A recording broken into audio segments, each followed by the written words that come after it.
Visakha fisheries కార్యాలయం దగ్గర tension వాతావరణం నెలకొంది.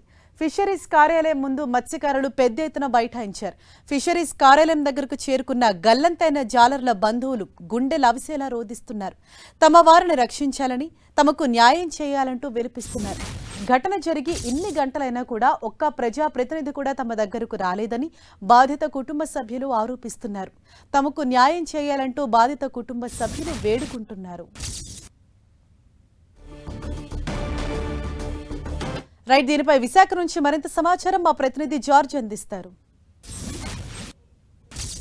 గల్లంతైన వారి ఆచూకీ తెలపాలంటూ ఫిషరీస్ జేడీ ఆఫీసు వద్ద ఆందోళన చేస్తూ ఉన్నారు. ముఖ్యంగా చూసుకున్నట్లయితే కనుక మత్స్యకారులంతా కూడా తీవ్ర ఆగ్రహాన్ని అయితే వ్యక్తం చేస్తూ ఉన్న పరిస్థితి అయితే నెలకొని ఉంది.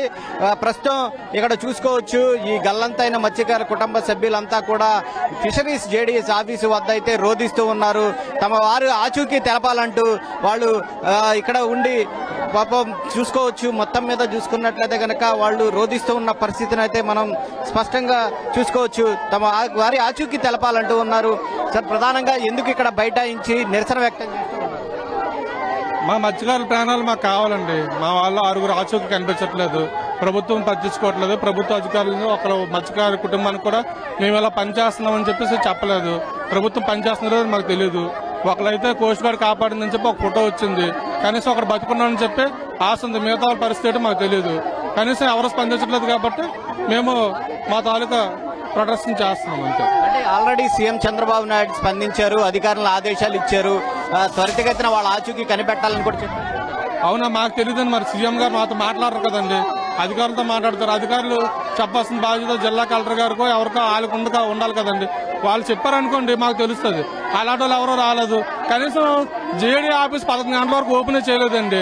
7 మనుషులు గల్లంత ఎదురంటే జిల్లా మత్స్యశాఖ కార్యాలయం 11 గంటల వరకు ఓపెన్ చేయలేదు. అటువంటి పరిస్థితులు విశాఖపట్నంలో ఉన్నాయి. మేము ఎవరికి ఏం చెప్పుకోవాలి మా బాధ. కాబట్టి మేము మా నిరసన వ్యక్తం చేస్తున్నాము. మా బాధలు మా ఆడవాళ్ళందరూ ఏడుస్తున్నారు. ఇది అమ్మ, ఇప్పుడు వరకు ఎవరన్నా అధికారులు వచ్చారా? మీకేమన్నా వాళ్ళ ఆచూకీ తెలపడం కానీ ఇలాంటివి ఎవరు రాలేదు. కుక్కలు వచ్చారు అంతే. కార్స్ ఉన్నా వచ్చారు. ఇంకా మంచి ఎలా ఉన్నారో తెలియదు. ఇంకా 6 రావాలి. ఇంకా 6 అవులు రాలేదు. ఇంకా మాకు మనుషులు కావాలండి. మా భర్తలు మాకు కావాలి, మా పిల్లలు మాకు కావాలా. గల్లంతైన వారిలో మీ వాళ్ళు ఎవరున్నారమ్మా? ఆయన అందరూ మా వాళ్ళే. అంట్లో మనుషులు అందరూ. ఇది ఒకసారి జేడీ ఆఫీస్ వద్ద సిచ్యువేషన్ చూసుకోవచ్చు. పెద్ద ఎత్తున వాళ్ళంతా కూడా ఈ ఫిషరీస్ జేడీ ఆఫీస్ వద్దే నిరసన తెలుపుతూ ఉన్నారు. అధికారులు రావాలి, తమ వారి ఆచూకీ తెలపాలంటూ కూడా వీళ్ళు ఇక్కడ కన్నీరు మున్నీరుగా విలపిస్తూ ఉన్న పరిస్థితి కనిపిస్తూ ఉంది. తమ వారి ఆచూకీని తెలపాలంటూ కూడా పెద్ద ఎత్తున వీళ్ళంతా కూడా ఇక్కడ నిరసన అయితే వ్యక్తం చేస్తూ ఉన్నారు. ఇప్పటి వరకు ఏ ఒక్క అధికారి రాలేదంటూ కూడా వాళ్ళు చెప్తూ ఉన్న పరిస్థితి కనిపిస్తుంది. అమ్మ, ఇప్పటి వరకు మీ వాళ్ళ ఆచూకీ ఏమన్నా చెప్పారా? అధికారులు ఏమన్నా వచ్చారా? ఏం చెప్తున్నారు? తెలియలేదు. నన్ను మధ్యనే ఫోన్ చేసింది మా కోళ్ళ, అంతే. ఫోన్ కట్ అయిపోయింది, మరి ఫోన్ లేదు.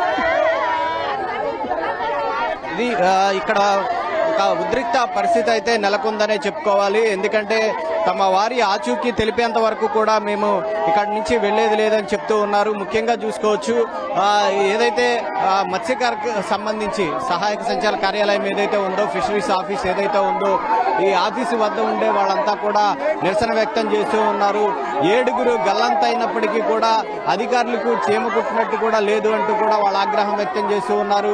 ఒక ప్రజాప్రతినిధి కానీ ఒక అధికారి కానీ తమ వద్దకు రాలేదు, వారు ఏమయ్యారు, ఎక్కడున్నారు అనేది తెలియజేయలేదు అంటూ కూడా వీళ్ళైతే ఇక్కడ నిరసన వ్యక్తం చేస్తూ ఉన్న పరిస్థితి ఉంది. మరొక వైపు తమ వారి ఆచూకీ తెలపాలంటూ కూడా పెద్ద ఎత్తున వీళ్ళంతా కూడా కన్నీరు మున్నీరుగా అయితే విలపిస్తూ ఉన్నారు. మొత్తం మీద ఇక్కడ ఏదైతే ఫిషరీస్ జేడీ ఆఫీసు వద్ద అయితే ఇక్కడ బంధువుల రోదనలతో అయితే నిండిపోయిన పరిస్థితి అయితే ఇక్కడ ఉంది. కెమెరా పర్సన్ చర్చతో జార్జ్, ఎన్టీవీ, విశాఖ నుంచి.